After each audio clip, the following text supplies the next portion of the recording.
দর্শক বন্ধুরা, আপনাদের মধ্যে অনেকেই পোকো X7 সিরিজের জন্য ওয়েট করছিলেন।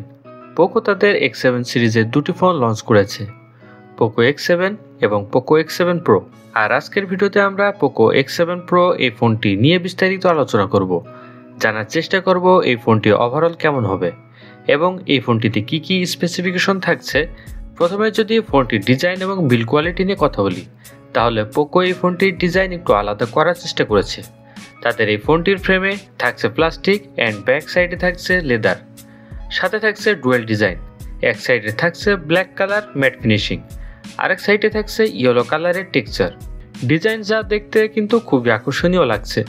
আর বড় ব্যাটারি থাকা সত্ত্বেও এই ফোনটির ওজন করা হয়েছে মাত্র 200 গ্রাম, আর ফোনটির থিকনেস থাকছে 8.06 মিলিমিটার। সবচেয়ে ভালো ব্যাপার হচ্ছে এই ফোনে থাকছে IP68 এবং IP69K রেটিং। এর কারণে এই ফোনটি আপনার লং টাইম পানির নিচেও রাখতে পারবে, সেক্ষেত্রে ফোনটির কিছুই হবে না। তবে দুঃখজনক হলেও সত্যি, এই ফোনটিতে 3.5 মিলিমিটার হেডফোন জ্যাক থাকছে না। আর এছাড়াও এই ফোনটিতে সিম কার্ডে মাইক্রো এসডি কার্ডের ব্যবহার করতেও পারছেন না। সো সবকিছু মিলিয়ে এই ফোনটির ডিজাইন ল্যাঙ্গুয়েজ আপনাদের কাছে কেমন লেগেছে কমেন্ট করে আমাদের মূল্যবান মতামত অবশ্যই জানাবেন।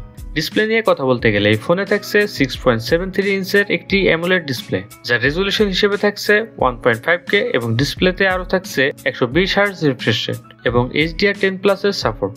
আরও থাকছে ডলবি ভিশনের সাপোর্ট। আর ডিসপ্লের সবচেয়ে আকর্ষণীয় ফিচার হচ্ছে ডিসপ্লেতে ব্যবহার করা হয়েছে 3200 নিটস পিক ব্রাইটনেস। এর কারণে ডে লাইট কন্ডিশন বলেন এবং ইনডোর কন্ডিশন বলেন, ডিসপ্লেটা যথেষ্ট ব্রাইট হবে। ডাইরেক্ট সানলাইটের ডিসপ্লেতে ব্রাইটনেসের ঘাটতি ফিল করবেন না। আর অ্যামোলেড ডিসপ্লে মানে তো বুঝতেই পারছেন, ডিসপ্লের কালার কোয়ালিটি এবং শার্পনেসও যথেষ্ট ভালো হবে। আর পোকো ডিসপ্লের প্রোটেকশন হিসেবে ব্যবহার করা হয়েছে Corning gorilla glass 7i। So overall আমার মনে হয় পোকো ফোনটিতে খুবই ভালো ডিসপ্লে প্রোভাইড করেছে। ফোনটির সফটওয়্যার এবং পারফরমেন্স নিয়ে কথা বলতে গেলেই ফোনে থাকছে Android 15, যার ব্যাক এন্ডে থাকছে HyperOS 2। আর সবচেয়ে মজার ব্যাপার হচ্ছে ফোনটিতে চিপসেট হিসেবে থাকছে MediaTek Dimensity 8400 আল্ট্রা চিপসেট, যা একটি 5G চিপসেট যা 4 ন্যানোমিটার আর্কিটেকচারে তৈরি করা, এবং জিপিইউ হিসেবে থাকছে G720 MC7। দর্শক বন্ধুরা, MediaTek Dimensity 8400 আল্ট্রা এই চিপসেটটা খুবই পাওয়ারফুল, আর এই চিপসেটের আন্তর্জাতিক স্কোর 1.6 মিলিয়নেরও উপরে। সো বুঝতেই পারছেন চিপসেটটা কতটা পাওয়ারফুল। বিশেষ করে আপনারা যারা গেমিং এর জন্য ফোনটি কিনতে চান, তাদের জন্য এই ফোনটি অস্থির একটি ফোন হবে। আর ফোনটি মার্কেটে কয়েকটি ভেরিয়েন্টে লঞ্চ হবে, 8GB RAM 256GB ROM এবং 12GB RAM 256GB ROM, এবং আরও থাকছে 12GB RAM 512GB ROM, যার স্টোরেজ টাইপ হিসেবে থাকবে UFS 4.0 এবং র্যাম টাইপ হিসেবে থাকছে LPDDR5X। সো ফোনটির রিড অ্যান্ড রাইট স্পিডও খুবই ভালো হবে। ক্যামেরা সেকশন নিয়ে কথা বলতে গেলে ফোনটির ব্যাক সাইডে থাকছে দুটি ক্যামেরা, যার মেইন সেন্সর হিসেবে থাকছে 50 মেগাপিক্সেলের একটি ওয়াইড সেন্সর, যেখানে আপনারা ওয়াইএস পেয়ে যাচ্ছেন।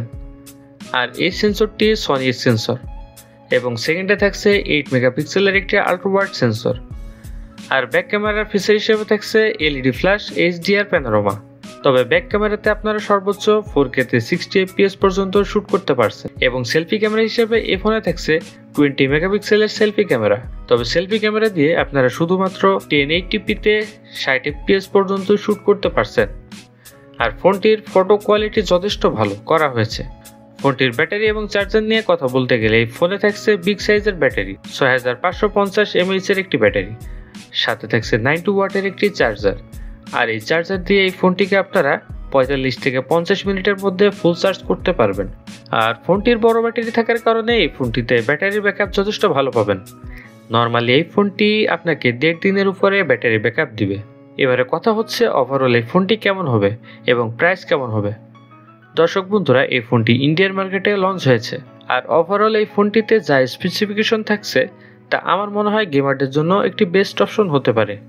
যেমন এই ফোনটিতে পাওয়ারফুল একটি চিপসেট থাকছে এবং 15K রেজুলেশন ডিসপ্লেও থাকছে, এবং যাদের ভালো ক্যামেরা প্রয়োজন তাদের জন্য ভালো ক্যামেরাও থাকছে, সাথে ব্যাটারি ব্যাকআপও থাকছে ভালো। সো ওভারঅল ভালোই মনে হয় ফোনটি। সো এবারে দেখার পালা ফোনটি কেমন প্রাইস পয়েন্টে রাখছে। টেন্টেটিভলি ফোনটির প্রাইস 35,000 থেকে 38,000 টাকার মধ্যেই দেশের বাজারে পাওয়া যাবে। আর পরবর্তীতে আমরা পোকো X7 ফোনটি নিয়ে বিস্তারিত আলোচনা করব। সো দর্শক বন্ধুরা, এই ছিল আজকের ভিডিওটি আপনাদের কাছে কেমন লেগেছে কমেন্ট করে অবশ্যই জানাবেন এবং ভিডিওটি বন্ধুদের সাথে শেয়ার করবেন। সবাই ভালো থাকবেন, দেখা হবে নেক্সট ভিডিওতে। টিল দেন, আল্লাহ হাফেজ।